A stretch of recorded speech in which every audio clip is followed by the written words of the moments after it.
evening and welcome back to Ask the Asthma Doc, brought to you by the Chicago Asthma Consortium and University of Chicago. We are so excited because today we have a guest with us that we're going to have a lovely discussion about back to school and asthma.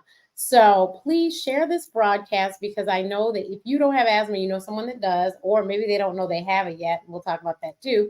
But please share the broadcast. I'm sure there's lots of parents trying to figure out what to do, and or they've already done it and they want to share with others. So please share the broadcast. Sharing is caring. Share on whatever platform you're watching.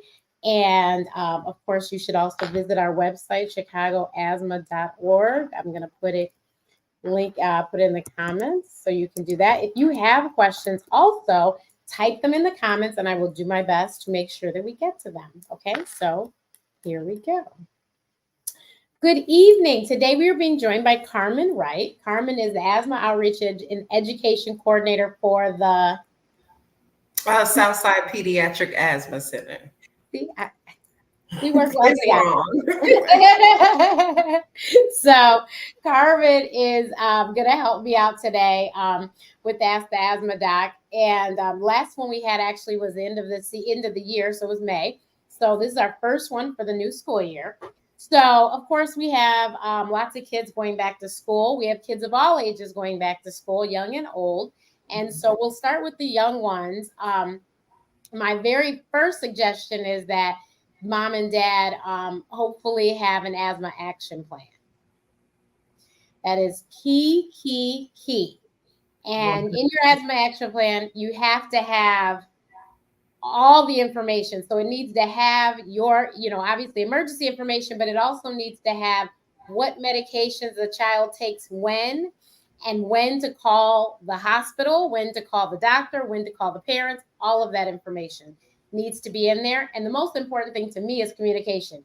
You need to make sure that the teachers know, the nurse, if there's a nurse at the school, knows, the principal, the gym teacher, the coaches, everyone knows.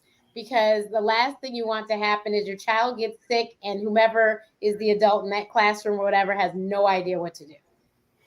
So 100%. What do you have to add to that, Karmin? Oh, you hit it right on the nose. The asthma action plan is the most important piece of information that a child can take to school with them as an asthmatic. And I always tell people, it not only helps as far as the child having proper care, but it also protects the individual working with that child. Right? It also protects them legally. So having that is always good for everybody. Exactly. And then another really, really important thing is before, and I know some people started school last week. I know some colleges haven't started yet, and they start in a few weeks. I know University of Chicago starts October 1st. So what you want to make sure is that you have refilled and you have brand new medication of everything. So if there's any medication your child has to take at school, you need to make sure it's at the school.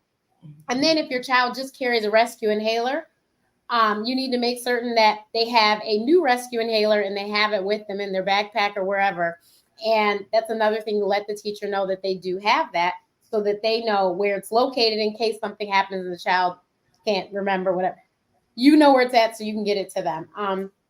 But it's really important that all the prescriptions are up to date and renewed so that everyone has the medications they need so that they can take them every day and they don't miss any school because, of course, we know that a lot of people miss school because of asthma attacks, but you don't need to if you just take your medicine and avoid your triggers. And that's the other thing on the asthma action plan. Your triggers could be on there as well, your child's triggers, so then the teachers would know, this is why the child is doing this because you all forgot that was his trigger or whatever. Right. Absolutely. You're hitting it right on the nose. Well, I'm going to have her talk about the 504 plans because I know that some people have to fill those out in order to get medications to the school or even to bring an asthma action plan and stuff like that. Yeah. So 504 plans are equally as important. But the 504 plan just makes sure that any possible restrictions are written down. So that includes a 504 plan can even include how much physical activity a kid uh, could do in a certain period of time, whether that's completing their whole gym class or having to step out a little bit sooner. It also, in correlation with our asthma action plan, gives us a little bit more information as far as when to take our inhaler as well. Mhm. So, That's gym, for example, again, maybe they have to take that inhaler 15 minutes before. In that 504 plan, that's also written there too. Basically, it just is a educational barrier plan. It just removes all different barriers for children, and that can include what environments they need to be in, the best types of environments, all the way down to if things were to happen, what do we do? That 504 plan just brings it all together. Yeah, and it's very important, like you said about gym, even recess. Maybe they need to take their inhaler before they go to recess, or maybe they need to take an allergy pill before they go to recess. Anything like that. And that's another thing to have in that asthma action plan and the 504 plan, so that everyone knows exactly what needs to happen when. A lot of kids, honestly, if they just took their rescue inhaler prior to gym class, probably could participate in gym class. I know, unfortunately, a lot of asthmatics don't participate in gym class, and that's not true. You should. As a matter of fact, exercise is really good for your lungs. I I was one of those people that I did participate in gym class, but I had trouble. But I always did have my inhaler with me, my rescue inhaler, and the nurse had ones too at the school. But as an adult, I decided that I was going to run a half marathon. Don't ask me what I was thinking. But I decided I was going to run a half marathon. But of course, I had to train. And when I was training, I would take my inhaler before I started my training, and I realized that when I remembered to take it beforehand, when I finished, it didn't take like 30 minutes for me to catch my breath. And then eventually, my lungs got so good that I don't have to take my inhaler, and I run every morning now.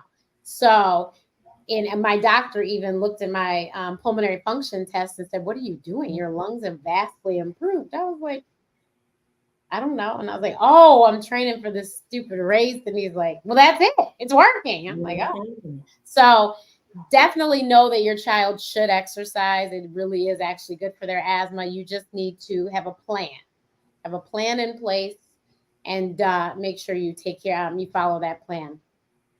So somebody's asking, do you have to fill one out every school year? That depends upon your school. I've heard some schools say, they just use the same one from last year. And other schools, I know they've said you have to fill out a new one every single year. So that is something you need to talk to the school about. That For I sure. know. Yeah. For sure. However, I would say it depends on the school, but also if you're going to do a physical every year, just make sure that asthma action plan is updated. As Yep. long as it's updated, and even if it's the same as 2 years ago, as long as it has a new date on it, you're good to go. Yeah. And I was just going to say, the 504 plan, the school might require that, but you need your asthma action plan might have changes to it. And that's what I was going to say, is make sure it's updated, so that if something has changed, because, if your lungs improve, then your peak flow numbers, in case you don't know what one is, your peak flow numbers might change too, which would mean your green, yellow, and red zones would change. So then they would improve maybe. So that would be a change to your asthma action plan, which would mean, okay, when his peak flow is 200, then he needs to take whatever medication. Well, it might be now when his peak flow is 150, because now he's blowing so well or something. So you want to make certain that you have that up to date. And so if that's going to be changing, you might as well just do another 504 plan anyway. But I know some schools do require them every single year. So, what other suggestions do you give to parents? To be honest, before sending any child to school, and of course it depends on the age and the ability, but we want to make sure our students are just coming into school as self-sufficient as they possibly can. So just as we know their asthma action plan, and the school even may know their asthma action plan, the kids should also be aware of their asthma action plan as well. And also just encourage them to talk about how they're feeling, right? So a lot of the patients that I've worked with, just keeping them independent, we always kept the asthma journal, just something that they would use to write something as simple as, during recess, it was harder to breathe than usual. Very, very small, but at least we knew what day and where they were, um, at the time that they weren't feeling the best. So definitely just making sure they're self-sufficient and independent as much as they can be. That is so important because a lot of times, unfortunately, some people panic when things happen. But I knew as myself as an asthmatic, I never panic. Mm-hmm. Yes, I might not be able to breathe. And yes, I might have been just exposed to something that could potentially kill me, but I never panic. Like I'm always really calm. And the people around me, though, they have some interesting reactions, but I remain calm. And so if your kid knows that this is what they have to deal with, then they can remain calm in the situation and they can probably help the caregivers to, calm down and let's, this is what we need to do. Can you please get me my whatever? And they'll and that'll be very helpful. So if your child has no idea, then they go into panic mode and the caregivers in panic mode. It's just disarray. So you want everyone to remain calm, but especially the child, because that will help them, their lungs as well. Like if I know my asthma attacks would happen extreme moods. So either if I laugh too hard or I cry myself, to sleep or whatever, those extremes, I would have an asthma attack. So that's why it was good for me to remain calm because then I could handle things. I could take the medication. And also think about it, you can't really take an inhaler if you're over there hyperventilating or you're, anxious. You need to relax and take your inhaler properly so that it actually can function. Because what happens is if you don't take it properly, then it's like, what did you take it for? There's no point. So you want to make sure you take it properly. And I'm also going to give you guys a website where you can go and download a free asthma journal. I'll just let it scroll. It's luma-edu.com. And you can download a free asthma journal there. And that asthma journal, I mean, not even just back to school, but your doctor will love you. Okay. You will be the prize patient if you fill out this asthma journal. And when you go to the doctors, you don't have to try and remember what happened. You can look in the journal and say, this is what happened when I went to play recess on October or whatever. And the Mm. doctor could say, oh, well, the ragweed counts are really high that day. So that's probably why you got sick or whatever. And so that will be so helpful to your doctor if you would just download this asthma journal and fill it out. I'm telling you, it will do a world of good. And you don't have to remember, you don't have to rely on your memory. It'll all be written down. You show them, and it'll make your appointment so much happier. So please, definitely, asthma journals are really, really, really important. So older kids, again, I say, please make sure you have all your prescriptions, especially if you are going away to college and you're Yeah. going to be away from home base.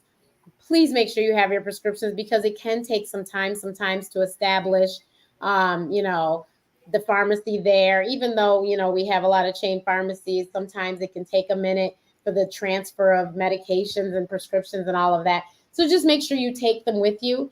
And then when you get there, you establish that. The other thing is, talk to your doctor and have your doctor let you know, maybe they know a colleague that's an allergist that's in that area where the school is in case you do need to go to somebody.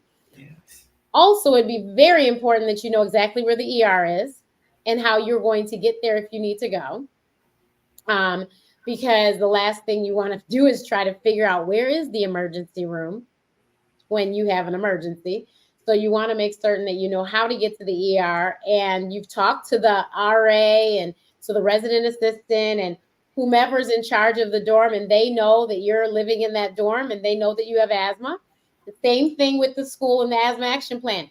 So if something happens to you, your roommate knows, they can let the RA know, they can let whoever's over the whole dormitory know, so that they can immediately get you help, and it won't be a problem, because you just don't want to risk it. And I'm so sorry, but you would never believe that these stupid allergies and tried to kick my behind. And here in Chicago, I was on ABC 7 last Wednesday talking about allergies. And when I tell you, Tuesday is when they hit. And I was like, oh my God, I have to be able to talk tomorrow.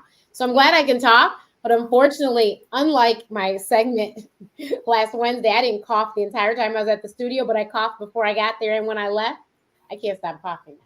But I am just like, God help me. I'm right there with you. I'm over here holding it together. It's rough. Oh, this congestion is just, woo! Okay. So, but yeah, make sure that you do all of that. And I know my roommate was my best friend, so she knew already, because she had known me for a while. She knew about my asthma, and she knew I had an oxygen tank that was with me too at school, and so she I would never rely on to give me a treatment. She didn't know how to do that, but she knew where things were. So if something happened, I can do it. Usually I'm fine enough. I could put it together and stuff. So and that was important. She also, like, she knew how to get in touch with the RA immediately if I said, hey, something's not right. So yeah, make sure that you talk to your, because you may not know your roommate, and you might be rooming blind. Well, then when you meet them, you need to let them know, hey, I'm a severe asthmatic. I've not had an attack since blah, blah, blah, but just in case. Or this is what usually has, and also let them know attacks happen at night. In case you wake up screaming their name and be like, can you please? Just things like that. And this is important. And I know kids don't want to be different and all that good stuff, but you want to do everything you can to save your own life. And so if this is what you have to do, this is what you have to do. And it's important to make sure you do know where the hospitals are, because if you need to get to the ER, you need to get there fast. And make sure your medications are, like I said, filled. You have them, you know where they are, and you can get to them. What else can you think of for older kids? For older kids, I think a suggestion specifically when it comes to like medications. Um, if you can get this done, of course, before they leave, or if they've already gone, you can still do this. But if you call your insurance company first before going to the pharmacy itself, you can get that prior authorization sent through a little faster, so that when you finally do refill that prescription at the pharmacy, it's a more seamless process. And they can even give you up to like a 3-month supply for that at once. So just make sure you're calling the right people, Yeah. and just making it a easy transition. And I know I went to Michigan State, and at Michigan State, we had our own, because we have a med school, there is actually a clinic and center and all of that there. Mhm. So there's a pharmacy. You could fill prescriptions there. And because you Absolutely. were a student, I think it was actually cheaper than going to the drugstores and stuff, Yes. like the Walgreens, CVS. So in that case, you would want to figure that out though ahead of time. So, like Mhm. she said, call the insurance company and make certain that they know this is the school I'm going to.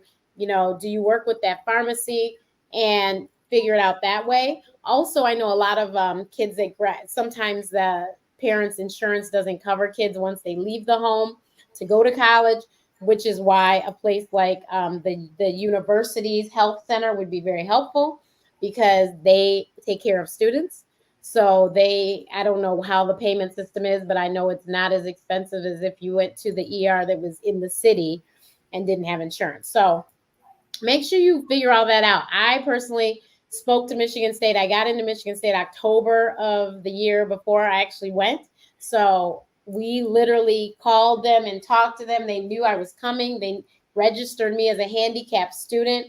That was so that I could have one. My dad brought me a air conditioner, which you might need, because I know for me, if I get seriously hot, then I will have an asthma attack, particularly in the middle of the night. So I had a window unit that they put in, but my dad just had to buy it and bring it, and the school put it in. So that was one thing that they knew about that. They also allowed me to have a car on campus. So I had a car on campus my whole time at Michigan State. Most big campuses like that, you can't have a car as a freshman, but I did because of my asthma. The other thing was I didn't park in the commuter lot. I parked right at my dorm because I was registered as a handicapped student. So all these things, if you're a student, you're listening, these are all the benefits that there is to, yes, I was a handicapped student, but at the same time, I had all these wonderful benefits, and none of my friends treated me any differently. As a matter of fact, they loved the fact that I could drive to everything because my car was not far. My car was downstairs. And I also drove to every single class. Michigan State is the largest Big Ten. Well, actually, I don't know. They've changed Big Ten now. We were the largest Big Ten campus. And for me, especially in the winter time, it would have been very difficult for me to wait for the bus and to go to classes. And so they just made it so that I could drive to all my classes every single semester. I had to go there, and when I got my new parking permit, they had my schedule and they wrote the permit down, and they gave me parking spaces in the lots at the buildings where my classes were. And then if I had any car trouble and couldn't drive, because I was registered as a handicapped student, I was able to ride the handicap bus, which also gave door to door service. So they would pick me up at my dorm and drop me at the door of wherever my class was. So all these things you can look into and make sure that you're taken care of so that you don't have to worry and you can enjoy college life. Those were the best years of my life. I love Michigan State. And they, as a handicapped student, they really did take very good care of me. Um, and so I really, really suggest that you make sure you call and contact and figure out who do I need to talk to and what do I need to do, so that you can make sure that you have a great college experience, and you don't want to end up in a dorm that, and I don't know if this is true, but I know back in the day, some of the dorms you could actually smoke in certain areas, I think. I don't think that's probably the case anymore, but back in the day, it was a long time ago. I just look young. So you wouldn't want to end up in a dorm like that. Also, if you move off campus, you wouldn't want to end up in a apartment building that allowed smoking in the building. Like I said, probably not the case many places these days, but you want to make sure. Um, because you don't want to be around anything that is going to cause you, to have an asthma attack. So the other thing was I had an oxygen tank in my room, and my suite mates were smoking. Mm. And so we shared a bathroom, so it was coming under the door. Yeah, Okay. oh, I could smell it. And so I kept trying to tell them, you don't seem to understand. There's an oxygen tank in here. We could all blow up. Like, please stop. It was crazy. Yeah. It was crazy. Gosh. Yeah. So you have to, like I said, conversations have to be had. It wasn't just my roommate. Hello, I shared a bathroom, which meant, like I said, the stuff was coming under the door. I had talked to my suite mates, Yeah. and my RA actually ended up like mediating that conversation because I think they thought we were joking or something. And I'm like, no, for real. Like, this is a serious situation here. Absolutely. So, yeah, so you need to make sure you have those conversations. It is so, so important. Oh, this is important too.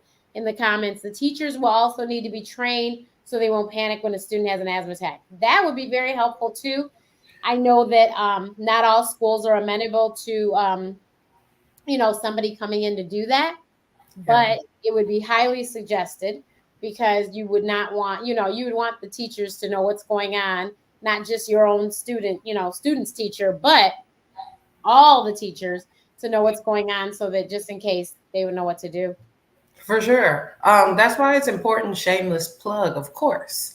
Because that's what my job is to train faculty, staffs, and outside organizations on how to handle children with asthma in their spaces. Um, and we have a website, You? www.southsidekidsasthma.org. Um, and you can request those things. There's a form on there where you can literally request. Now, when it comes to colleges and universities, of course, do the same thing and request. Um, However, it is more likely, just being realistic, it is more likely that you will find more trained individuals in a pediatric space. So Right. anybody through K through 8th, even high school. But that's why that self-sufficiency and independence is so important, because once you do get to the college or university space, a lot of that they will deem on you as an adult, right? Mhm. Once you get to a certain age. So training is definitely different. Just because certain things they can get away with just due to the age. They think that once you become 18, you are responsible for your health. This is true. This is true. So you need to but yeah, so the kids, more than likely it's in the pediatric space that you would be able to train the teachers and stuff, but as an adult, you need to make sure you don't leave home without your rescue inhaler. Mhm. And if you need to set up transportation to get to class because you can't stand at the bus stop, then you need to set that up. You know, all these things you have to think about, you need to take care of. And Yeah, mom and dad are not there to make sure your prescriptions are, filled on time and all of that. So you need to make sure, if you have to set reminders in your cell phone or whatever you have to do, or if you have to set it on auto refill so that the prescriptions just are mailed to you when it's time, do what you have to do so that you don't catch yourself in a bad situation, because the last thing you want to do is get sick because you forgot to fill your prescription. absolutely. I always recommend that people, because all inhalers for the most part have like that metered dose. Mm-hmm. So they have the numbers on there. I typically recommend when people have anywhere between 50 and 75 pumps left, we should be looking to get a refill just so we don't run out at all. So just a tip. Yeah, exactly. And it's so important to make certain that you pay attention to those numbers on the inhaler, because it does let you know. Um, and my whole thing, if it's possible, because I know insurance is insane these days, but when I was younger, I had an inhaler everywhere. There was one in my pocket, but then there was one next to my bed, and there was one in the car, and there was one, they were everywhere. So if Mhm. that's possible, that's the other thing. Like right now, there's usually one in my pocket. I don't know what I did with it. I set it somewhere, but there's one next to my bed. I have multiple inhalers. Mhm. And so one is in my backpack. And same thing, if you're somebody with severe allergies, you need to make sure that you have your auto injector, your epinephrine auto injector, whatever it is. And if you probably need multiples, and you definitely need to make sure that everyone knows what your triggers are Yes. so that they know, and train them, let them know how to stab you in the thigh. You need to be laying down. Did anyone know that? I learned that one about 5 years ago. But you should be laying down, and you stab yourself in the thigh, or they stab you in the thigh, but you need to make certain that everyone knows the proper protocol and what to do.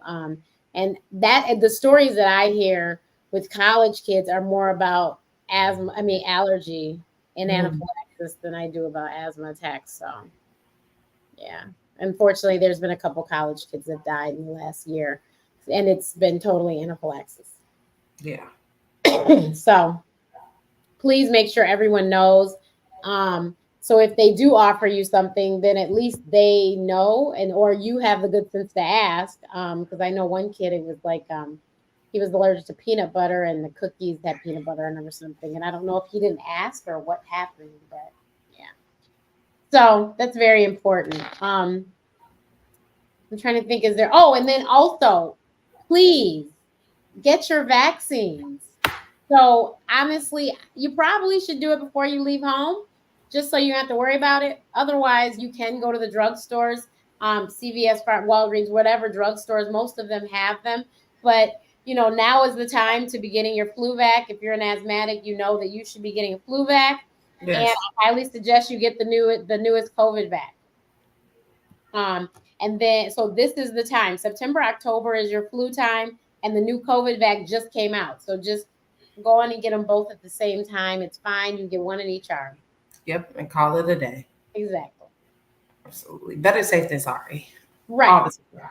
Right. And I mean, if you don't know, the reason you need to get the COVID vac is because COVID will attack your lungs. And if you already have issues with your lungs, you don't want COVID to attack them. So No.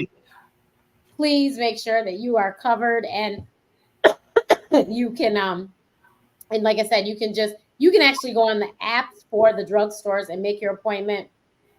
It's really easy peasy, in and out, Mhm. and get your vaccine. So that's really important as well, is make sure that you're vaccinated. The little kids, make sure that you're going to the pediatrician and getting the whole, because there's a whole lot of vaccines they have to worry about compared to the older ones.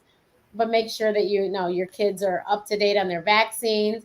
Um, you just don't want you don't want anything to interfere with them having to get sick, because I know me, anytime any sick I got ended up being an asthma attack. So I Yes. just tried to avoid all sick. And you'll be surprised how much you can avoid just by washing your hands properly. Girl, Just wash your hands. Like, say the ABC. So sing the song ABCDEFG, and keep washing. And don't forget this part too. Some people just wash like this. No, no, no. You got to get the backs of the yep. hands. Scrub So under those yep. nails. And All of look, I have brushes in all my bathrooms. that. That's Since smart my nails though. are long, I'm like, yeah. So I just brush under my nails that way. But definitely make sure you sing the ABCs, because that will be the length of time that you need. There's another song, and I can't think of what it is right now. Somebody said, and I can't remember. It's a more current song, and I can't think what it is. But sing the ABCs. Everyone should know that song. And wash your hands and keep rubbing, like I said, front and back, both sides, under your nails, and dry your hands. And it's fine to shake people's hands and stuff, but just make sure you wash your hands after you go to the bathroom, before you eat, things like that. Because I'm telling you, because we wore masks and we couldn't touch people, a lot of people didn't get sick. And that Yes. shows you why. It's because we weren't exposing ourselves to these germs. So, flu numbers were down because we were wearing masks. And so you need to just, let's keep that. If nothing else came out of COVID, we should all know how to properly wash our hands. And the children, I know, I remember in kindergarten, they would had a little song with it too. And we go wash our hands together before we went to lunch and stuff. Please just incorporate that at home, and encourage your children to make sure they wash their hands, before they leave the bathroom. Make sure they wash their hands and all that stuff. Absolutely. Is there anything else you can think of? No, I don't think there's anything else. I think it's pretty straightforward, like, especially when you're dealing with asthmatic children, um, there's already a certain amount of care that you're already taking. Right. Um, So continue the care and just make sure that you're spreading the knowledge. That's really it. Especially when you're talking about grade school children. I do want to, before we leave or wherever, I do want to put it out there that I do a lot of trainings at schools where faculties and staffs house medications in an office, in the nurse's office or in the nurse's space. Of course, I always tell parents to follow what the school says or whatever. However, there is a law where all children can self carry and administer their own medications. Like, if you Now, need is a, this an Illinois law? this is an Illinois law, like Okay. Illinois law for sure. Where kids can self carry and administer their own inhalers and whatever else, even if that requires those items to be within reach. This law was created because there was a child who had an asthma attack at a certain time. However, his medication was in the nurse's office, and the nurse was out sick that day. So her door was locked. The door was absolutely locked, and that child did pass away due to that circumstance. So, yes, the schools have different rules and regulations. However, in Illinois, there was a law created to kind of combat that. So, if you just need a little extra something to bag up your claims. that is that. Yeah. So definitely, another thing is, and I know moms are like, "Oh, my 5-year-old," but if you have, been living with asthma for a while, and you've taught your 5-year-old, then they know that they should carry. They know if they carry in their inhaler, when they should use it, and they should know when they should use it, how to use it, and all of that. I know at 5 I did, and it wasn't. I never thought of it as a toy, and I never showed it to my friends as a toy. I might have showed them, but I didn't. It wasn't a toy. I didn't say that. I said, "This is my medicine," and they understood this is my medicine. So the kids do not need to be a certain age, do they, to Okay. carry?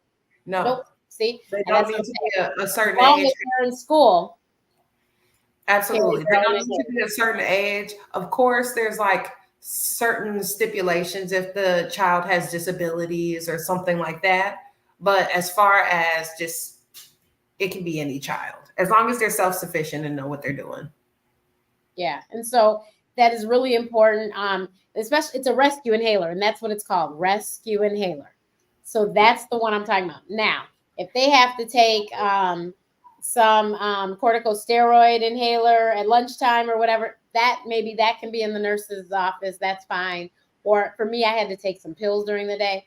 That can be in the nurse's office. But the rescue inhaler is something that the kid should probably have on their person Yes, at all times. at all times so that they can always use it to rescue. Because think about it. How far is the nurse's office from wherever the classroom is? Can the kid even walk there Exactly. if they're not feeling well?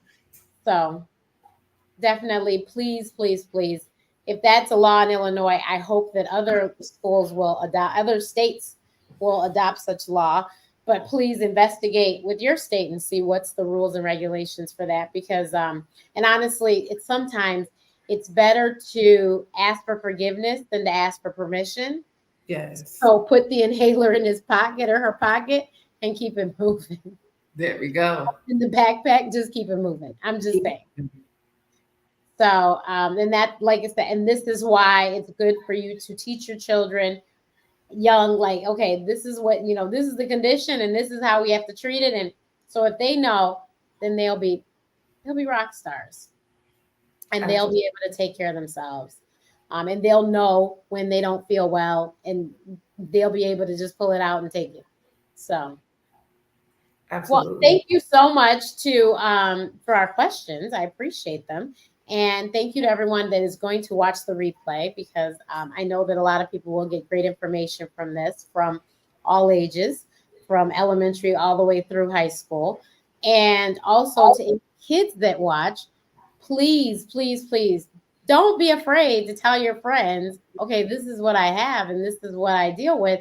Because if you're out there on the soccer field or you're out there at basketball practice, the last thing you want to do is to have an asthma attack and nobody knows what's going on with you. Mm, Because when they do call whatever the ambulance or something, somebody should be able to tell them he has asthma or she has asthma. yes. So please, please, please, kids, share, share, share, communicate with your friends and let them know.